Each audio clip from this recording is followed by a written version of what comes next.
On the dry coast of northern Peru, about 6,700 years ago, somebody is sitting close to a fire.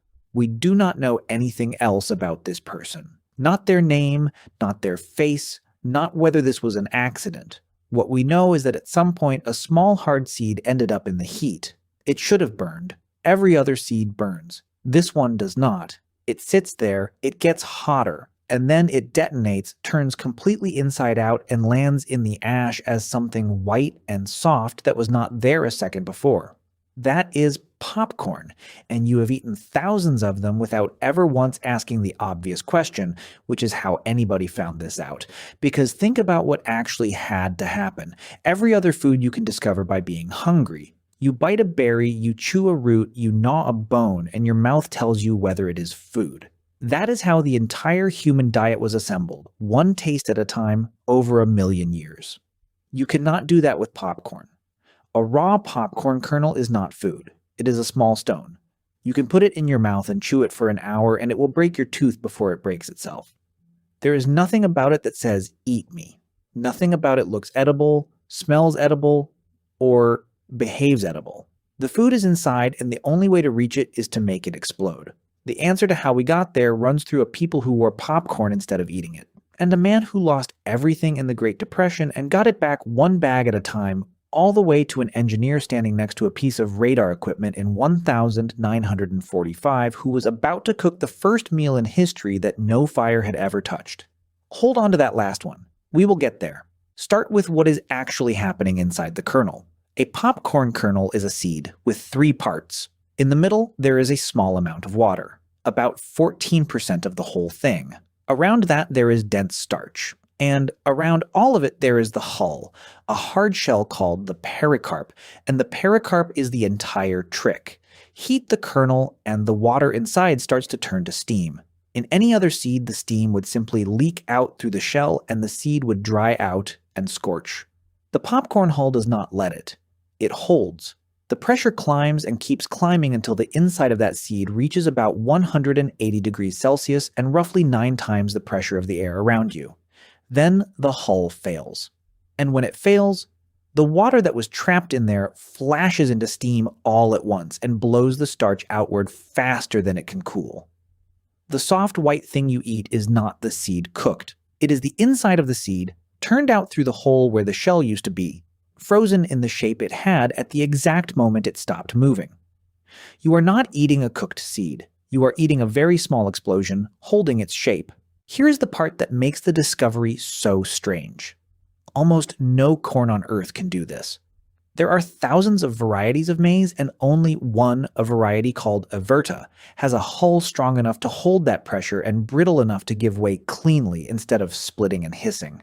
Sweet corn will not do it. Field corn will not do it. Flour corn will not do it. They just burn. So whoever found this did not find a property of corn. They found a property of one particular corn, and they had to find it by putting an apparently worthless rock-hard seed into a fire, for a reason nobody has ever been able to reconstruct. And they found it early. Very early.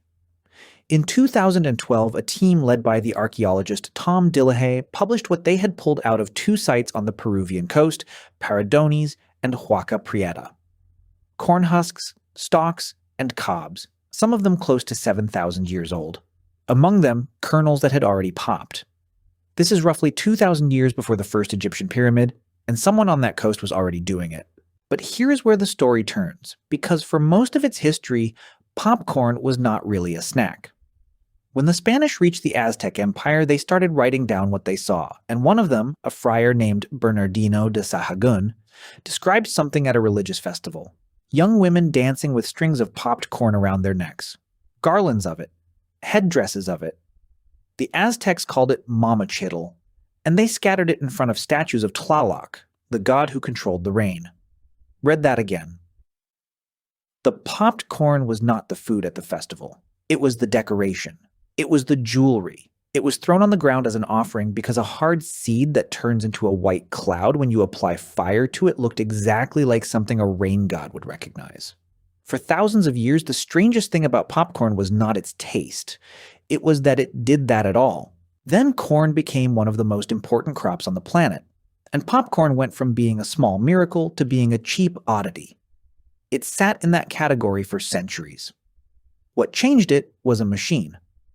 In 1885, a Chicago candy maker named Charles Cretters built a steam-powered popcorn cart. Before it, popping corn meant a pan and a stove, which meant you did it at home. Cretters put the whole process on wheels, out in the open, where people were walking past. And that mattered for a reason that has nothing to do with taste. Popcorn is one of the loudest smelling foods there is, and now the smell was on the street. Popcorn stopped being something you made and started being something that found you. Then the economy collapsed. During the Great Depression, a bag of popcorn cost 5 or 10 cents, which made it one of the very few luxuries a broke family could still say yes to. Almost every business in America contracted. Popcorn expanded. There is a farmer in Oklahoma who lost nearly everything and started popping and selling his own corn, and cleared enough to pay off his mortgage. The thing that saved him was that popcorn is essentially free to make and impossible to walk past. Then the war did it again, from the other direction. Sugar was rationed. America sent most of its sugar overseas. Sweet factories cut back, and the sweet shelf simply emptied. Popcorn needs no sugar at all. So people ate it instead, and they ate about 3 times as much of it as they had before the war. Twice in 15 years, the thing that made popcorn win was other food becoming impossible, and then it nearly died. In the 1950s, people stopped going out in the evening because the evening had arrived in the living room. Television emptied the cinemas, and popcorn had spent 70 years welding itself to the cinema. Sales fell off a cliff. The strange white seed had followed the crowd into one room, and the crowd had left. It needed a way into the house. And it did not need a cook or a stove or a pan. It needed a machine that did not exist yet. Now the part from the beginning. In 1945, in a laboratory at the Raytheon Company, an engineer named Percy Spencer is standing next to a magnetron. A magnetron is the part of a radar set that produces microwaves, and Raytheon was building them by the thousand for the war. Spencer notices that a chocolate bar in his pocket has gone soft. He is not the first person to notice that standing near a magnetron feels warm. He is the first person to stop and ask what exactly it is doing, and then to go and test it deliberately. And the thing he sent out for, the first food that any human being ever intentionally cooked with microwaves, was popcorn kernels. He held them next to the tube. They popped all over the lab. The patent Raytheon filed that year for a microwave cooking device names popcorn specifically, not as an afterthought, as the demonstration. The first meal ever cooked by a machine with no flame, no element, and no heat of its own was the same seed somebody had thrown into a fire on the coast of Peru nearly 7,000 years earlier. Every microwave in the world has a popcorn button. It is there because popcorn was there first. To be fair, almost none of the beginning of this is certain. Nobody knows who found it, or whether it was an accident, or whether the first popped kernel came out of a cooking fire or a burning field. Popped corn survives in dry ground and rots in wet ground, so what we have is the small fraction that happened to land somewhere dry. The story starts in the middle, and always will. So how did humans discover popcorn?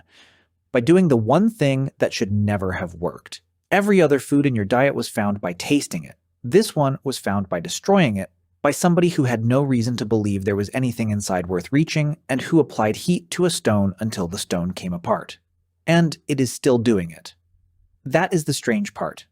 Almost every food you eat has been bred and processed and changed so far from its original that you would not recognize the wild version. Wild corn is a grass with a handful of grains on it. A wild banana is mostly seeds. A wild carrot is a thin white root. The popcorn in your kitchen is doing exactly what it did on that coast. Same seed, same hull, same pressure, same temperature, same small violence. You are running a 6,700-year-old process on a countertop, in a machine built out of radar. Somewhere on the dry coast of Peru, somebody sat by a fire and heard a sound they had never heard before, and went to look at what had made it. You have made that sound 100 times. You have never once gone to look.